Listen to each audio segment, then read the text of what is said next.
Welcome to the Win Streak's preview and prediction of all 32 NFL teams for the upcoming 2017 season.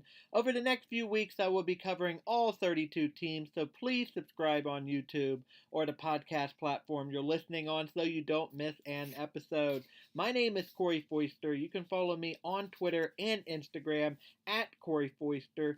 Follow the show on social media. That is Twitter at Winstreak News, Facebook.com/TheWinstreak, TheWinstreak.com. Leave a review and subscribe on the podcast platform you're listening on. Subscribe to our YouTube channel, Soaring Jets Productions. Contact us at either thewinstreak.com/contact or soaringjetsproductions@gmail.com. Join our fantasy football league. You can find out more information about that on our Facebook page or on thewinstreak.com. Top 10 Super Bowl matchups we want to see is now live on iTunes. And if you've never heard of the Win Streak before, please check us out on iTunes, on Stitcher, TuneIn Radio, and on YouTube as well. We do a weekly wrap-up show of everything sports. Me and my co-host Brandon Myers, we talk football, college sports, baseball, basketball, hockey, soccer. We just have a great time, and hopefully you'll laugh with us and not at us. But if you laugh at us, then at least you're having a good time, and we hope you enjoy the win streak. But today, I am doing my preview of the 2017 Dallas Cowboys. This is episode 29. I'm almost at the very end of my doing all 32 NFL previews.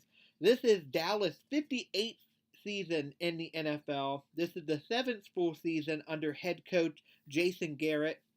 Garrett is 58-46 in the regular season, 1-2 in the postseason. Overall, he is 59-48 as head coach of the Dallas Cowboys. For the first time since 2002, quarterback Tony Romo isn't on the roster. Of course, he retired on April 4th to go work for CBS Sports Radio, or not, I guess not Sports Radio, but he'll be doing the CBS games. Dak Prescott and Ezekiel Elliott both are out to avoid a sophomore slump. NFL suspended Elliott for the first 6 games of the regular season. Jerry Jones is general manager and owner of the Cowboys. Of course, Dallas Stadium, or AT&T Stadium, is better known as Jerry World, and congratulations to Jerry Jones for making it into the Hall of Fame. One of the, if not the best known NFL owner in the league, of any sport. Everybody knows who Jerry Jones is. In 2016, the Dallas Cowboys went 13-3. That was good for first in the NFC East. And the NFC East was not a joke last year, especially with the New York Giants. That was a tough team. Cowboys lost divisional round playoff to the Packers 34-31. They had 7 Pro Bowlers in 2016. After losing their first game to the New York Giants, the Cowboys went on an 11-game winning streak. The streak came to an end, losing again to the New York Giants. First time the Giants swept them since 2011. The 13-3 record is tied for the best record in team history, which was set in 1992 and in 2007. The Cowboys are the only NFL team to record 20 straight winning seasons from 1966 to 1985. The great Tom Landry only missing the playoff twice during that time, in 1974 and in 1984. An NFL record that has yet to be surpassed. Dallas Cowboys' first sports franchise valued at $4 billion. Cowboys have 5 Super Bowl titles, last being 1995, 10 conference championships, last one, of course, also being 1995. They have 22 division championships, last being 2010. And overall, they have made 32 playoff appearances so far in the NFL. My franchise what if for the Dallas Cowboys is, what if Jimmy Johnson, of course, head coach, the second head coach in Dallas history after Tom Landry, and Jerry Jones could have made peace with each other and kept the band together, Cowboys easily could have won another Super Bowl. It is sad the way that the Jimmy Johnson era ended in Dallas. Egos kept the Cowboys from more success and probably from another Super Bowl, if not multiple Super Bowl rings. Still, that was a scary team back there in the early 90s with Jimmy Johnson as head coach of the Dallas Cowboys. My 2017 outlook for the Dallas Cowboys: Dak Prescott has proclaimed the Cowboys are going to win the NFC East again. If so, the boys will accomplish something they haven't done in a while. There hasn't been the Cowboys have not repeated as division champions since 1996. Cowboys had a brutal offseason. Elliott's 6-game suspension is the cherry on top of just a awful offseason for the Dallas Cowboys. Cowboys have not posted back-to-back winning seasons since 2008-2009 season. It's been since 1995-1996 that the Dallas Cowboys have had back-to-back seasons with double-digit wins. So definitely, if history repeats itself, not too good of news for the Dallas Cowboys going into this season after a wonderful season last year, even though they got booted out of the playoffs pretty quickly. Cowboys have talent, great talent. Prescott won Offensive Rookie of the Year, had 32 touchdowns and only 4 interceptions. That's just amazing, especially for a rookie. But that's good for somebody's not even a rookie. Somebody's been in the league for a couple of seasons. That's really good. Ezekiel Elliott led the league in rushing as a rookie with 1,631 yards. Des Bryant remains a big play threat. Cowboys have 3 all-pro offensive linemen.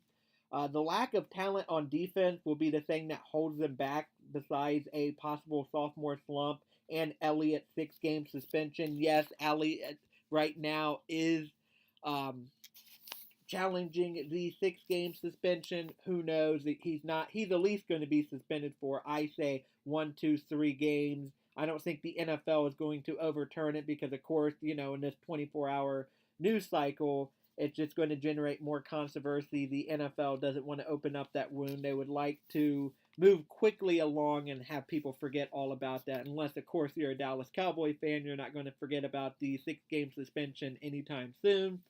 They lost 6 defensive players in free agency who combined for 64 starts last season, so ouch, that definitely hurt. Cowboys spent 7 draft picks to replace them in this year's NFL draft. Biggest positive change for me: Cowboys lost 11 players in free agency and 2 more to retirement, but the Cowboys didn't lose their cool. Tony Romo's retirement was good for the Dallas Cowboys, I personally believe. Granted, you don't have a solid backup now, but the Cowboys don't have to worry about their all-time passing leader in passing winning a Super Bowl somewhere else. No quarterback controversy also. That is huge. Not having to deal every week with, who's going to be your starting quarterback. If Dak Prescott had one bad game, of course, everybody would be saying, well, you got to bring back Tony Romo. You got to bring back Tony Romo. So Dak Prescott doesn't have that pressure. Now Dak Prescott knows this is his team. He's not borrowing it from Tony Romo for a season. This is now his team. He is now the future of the Dallas Cowboys. Biggest negative change: the Cowboys' offensive line might be the best in the NFL, but sadly the Cowboys lost 2 starters on that line. Left guard Ron Leary signed with the Denver Broncos, and right tackle Doug Free retired. The Cowboys might need some time to adjust to the changes, and also, of course, once again, I hate to keep on bringing it up, but Elliott's 6-game suspension, that hurt a lot. That is really painful. I mean, Dak Prescott said he doesn't feel any more pressure, but I mean, what is he going to say? Is he really going to come out there and admit that, yeah, I'm under a lot of pressure now to complete passes and throw a lot more because we have no running game? Of course, their backup running back is Darren McFadden, counting on a 30-year-old running back to do what a rookie was doing, Elliott doing. You're not going to get even half of what Ezekiel Elliott did last year in McFadden. So definitely a downgrade. I guess for the Dallas Cowboys, you got to hope that he's not going to do it again, and maybe the suspension gets not overturned, but maybe down to 2 or 3 games over 6. Jason Garrett is on year 3 of his 5-year deal. He is, like I said before, 58 and 46. Should be safe unless it's a total disaster of a season. But Jerry Jones seems to really like Jason Garrett, and you know Jerry Jones makes all the calls here. So I think Jason Garrett will be safe, even if they fail to make the playoff. I think they still keep Jason Garrett because, well, Elliott's 6-game suspension, a lot of stuff is going to be blamed on that, so he'll probably get a free pass. NFC East is an easy division. Like I said, the Giants swept them last season. The Eagles, I like where they're trending. The Redskins, they'll be so-so. They lost a little bit of talent, but they got Kirk Cousins. They got a quarterback. This is a quarterback-driven league, and if you have a quarterback, you can at least somewhat contend. So it's going to be a tough division. Going to the preseason, the Cardinals was of course, the Hall of Fame game. Dallas won that game at Los Angeles to play the Rams. Home for the Colts and the Oakland Raiders, and then you finish the preseason at Houston to play the Houston Texans. And, I mean, pretty good traveling schedule. Personally, to me, my team, I never want them to play in the Hall of Fame game because I don't want another game, somebody getting hurt that might start or be a backup. I don't like 4 preseason games, so I definitely don't like 5. Even if it's, the Hall of Fame game and it's supposed to honor all the great players of yesteryear, I'm just not a big fan of it, especially now that it's on Thursday over Sunday, so you can't even see the guy that's going into the Hall of Fame getting enshrined, their bust, because they haven't been unveiled yet, so it's kind of a little bit stupid that they pushed up the game before the busts are unveiled, so, just a minor thing. Cowboys regular season game-by-game prediction. The Cowboys have 5 primetime games this season. Giants on Sunday Night Football, of course, that's week 1.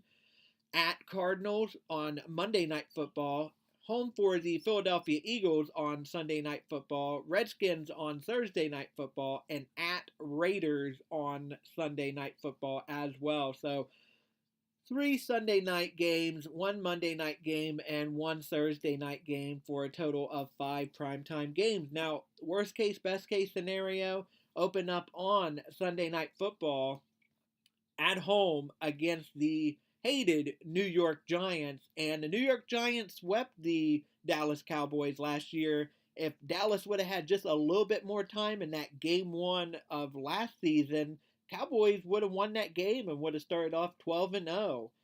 Who knows? They maybe would have had a little bit more in the tank, a little bit more fight, and they could have possibly had a perfect season. Who knows? I'm playing what ifs here now. But as for this game, what if? I say worst case, best case scenario, you lose to the New York Giants again because the Giants beat Prescott at his best and Elliott at his best. And guess what? Even if that suspension gets, it's not going to get overturned, but it might, go down to 1 or 2 games. Elliott won't be playing that Sunday night. So that is a loss for the Dallas Cowboys. September 17th at Denver. Worst case scenario, you lose this game. Best case scenario, you win this game. I believe you will win this game. You're not going to have a lot of help at running back, of course, but the Broncos have a good defense, but I just don't like their quarterback situation. If they go with Lynch, if they go with Simeon, I think at best they are so-so. They're not Blake Bortles, but they're not much better, in my opinion. September 25th at Arizona to play the Arizona Cardinals. I don't think that Palmer and Larry Fitzgerald are going to bounce back and play at their peak. They might have the best running back in the league, and they have some good young players, but they also have a lot of aging players on the team. So the Dallas Cowboys, I believe, worst case, best case scenario, will beat the Arizona Cardinals. So at worst, you are 1-2. At best, you are 2-1 going into October. October 1st, home for the Los Angeles Rams. That's definitely a win. Even in a sophomore slump without Ezekiel Elliott, I don't like the Rams. I don't like Jared Goff. I think they made a good choice getting rid of Jeff Fisher, but that's not going to be enough to help you beat the Dallas Cowboys. October 8th, the Packers come back into town. Cowboys are out for revenge after losing that playoff game, and I say they don't get it. I say they lose that game to the Packers. Aaron Rodgers, I think, is a better quarterback than Dak Prescott. Granted, Prescott has not played nearly as many games as Aaron Rodgers, of course. This is only going to be his second year. Especially if you don't have a run game against Aaron Rodgers, that's going to definitely hurt. That's one game where you wish Elliott was back for. Then you have a bye week, and then October 22nd at San Francisco to play the San Francisco 49ers. I like where the San Francisco 49ers are trending, but they're not going to be half as good as the Dallas Cowboys, and the Dallas Cowboys are going to whip up on the San Francisco 49ers. October 29th at Washington. Worst case, you lose this game. Best case, you win this game. The Washington Redskins, like I said, they kind of downgraded at key positions on the team, but they still have Kirk Cousins. But give me the Cowboys in this game. It really is a good rivalry. One of the best. I mean, every rivalry, every game against two NFC East teams is always fun to watch. But the Redskins and the Cowboys, that could go either way. But I say give me the Cowboys in that game. Worst case scenario, you are 3-4 going into November. Best case scenario, you are 5-2. November 5th, Chiefs. I really like the Kansas City Chiefs. Yeah, they have a little bit of a question at quarterback, Alex Smith, or do they go with the rookie? But they got rid of a good wide receiver. Baltimore picked up Macklin, but I still like the Chiefs in this game, worst case, best case scenario, over the Dallas Cowboys. November 12th at Atlanta to play the defending NFC champions. I like the Atlanta Falcons in this game. I just think it's hard to play in Atlanta. Matt Ryan, they could find themselves in a, basically either in a sophomore or a Super Bowl loss slump, or I could totally see them on a revenge tour. I say more likely they're on a revenge tour to go back into the playoff and try to get to another Super Bowl and hopefully finally win one instead of choke yet another Super Bowl away. November 19th, home for the Philadelphia Eagles. I say that's definitely a win. The Eagles, I like where they're going, but I think the Dallas Cowboys are better than the Philadelphia Eagles. November 23rd, playing the Los Angeles Chargers. I say the Dallas Cowboys, worst case, best case scenario, definitely going to beat Phillip Rivers and the San Diego Chargers. November 30th, Washington Redskins at home. Give me the Dallas Cowboys in that game as well. So at worst, you are 6-6 going into December trying to make a playoff push. And at best, you are 8-4. So let's see here if the Dallas Cowboys can make a playoff push here. December 10th at New York to play the New York Giants. I guess I'm going to be a little biased here and go with the New York Giants yet again. I just think that the Giants can sweep the Dallas Cowboys again because last year they swept one of the best Dallas teams of all time. Just really really impressive feat by the New York Giants. And the Eagles have the Giants number.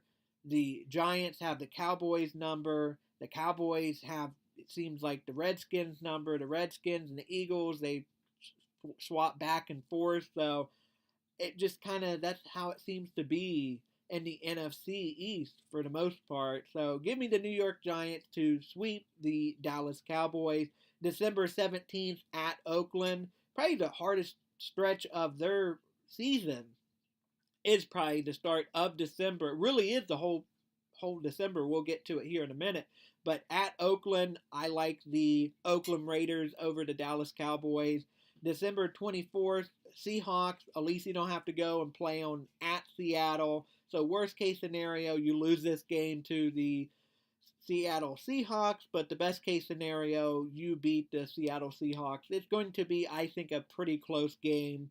And then you finish the season December 31st at Philadelphia, and I say you will win this game. The only reason I think you would lose this game, as if you're benching your players, giving them a little bit of rest because you made it to the playoff. You have nothing else to play for in the final week of the NFL. But looking at the schedule for December, at New York to play the Giants, at Oakland to play the Raiders, home for the Seahawks, and then at Philadelphia to play the Eagles.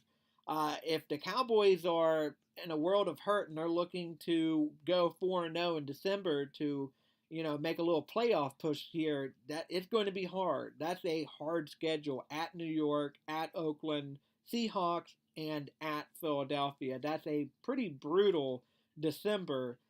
November is kind of a little rough, at least starts a little rough. You got Chiefs at Atlanta, Eagles, and then Chargers, Redskins. That shouldn't be too bad. Rams, Packers, bye, 49ers, Redskins. Besides the Packers, October should present, you should at least, I would hope, go 3-1 in October, especially if you're going to make it back into the playoffs. So, overall, best case scenario, I have the Dallas Cowboys going 10-6. Worst case scenario, I have them going 7-9. My final prediction is 9-7. I think there's no way that the Dallas Cowboys are going to go 13-3 or better.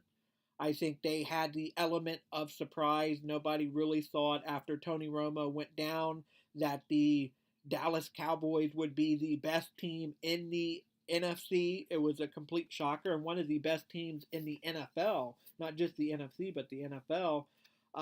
Got a tough schedule here because you got 2 games against the Giants. The Giants, of course, swept you last season.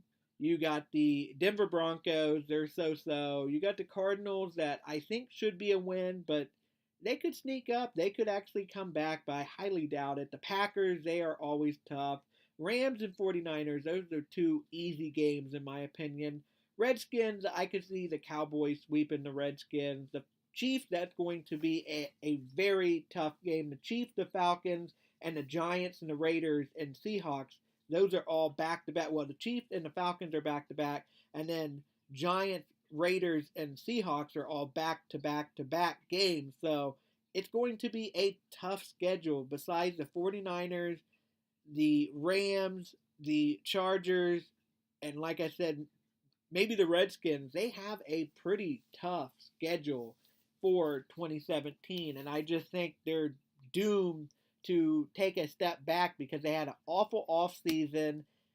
Dak Prescott, I just don't think he's going to be able to only throw 4 interceptions or less. I think he's doomed to have a sophomore slump just because he had a mind-blowingly great rookie season, so it's hard to avoid the sophomore slump when you're just so high up in the air, you have to come down. Anyway, my name is Corey Foister. Follow me on Twitter and Instagram at Corey Foister.